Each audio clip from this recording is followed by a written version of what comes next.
Nilkanth international સ્કૂલમાં માતૃમિલન કાર્યક્રમ યોજાયો. સાણંદ કાણેટી રોડ પર આવેલા નીલકંઠ ઇન્ટરનેશનલ સ્કૂલમાં કેજી વિભાગમાં માતૃમિલન કાર્યક્રમ યોજાયો, જેમાં કેજીમાં અભ્યાસ કરતા બાળકોની માતાઓ કાર્યક્રમમાં હાજર રહ્યા હતા. કેજી વિભાગના કોઓર્ડિનેટર હેમલબેન શાહ તેમજ ઈલાબેન મોગરાએ પ્રવૃત્તિ આધારિત શિક્ષણથી બાળકોનો સર્વાંગી વિકાસ કઈ રીતે થાય તેવી વર્ષભરની પ્રવૃત્તિ જાણકારી આપી હતી. સાથે સાથે વાલી, વિદ્યાર્થીઓ અને શિક્ષક વચ્ચેની પાર્ટનરશિપ પ્રોજેક્ટની ચર્ચા કરી માતાઓને માહિતગાર કર્યા હતા. શાળાના શૈક્ષણિક અભ્યાસની વાર્ષિક યોજનાની પણ ચર્ચા કરવામાં આવી હતી.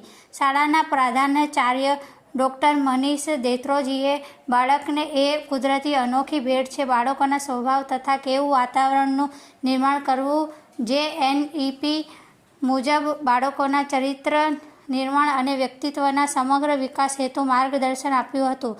અંતમાં પ્રશ્નોત્તરી તેમજ માતા પિતાના સૂચનાઓ પ્રમાણમાં લેવામાં આવ્યા હતા. માતૃમિલન કાર્યક્રમમાં શાળાના પ્રમુખ સાગરસિંહ વાઘેલા હાજર રહ્યા હતા. Reporter Chirag Patel, DT news live 24 Sanand.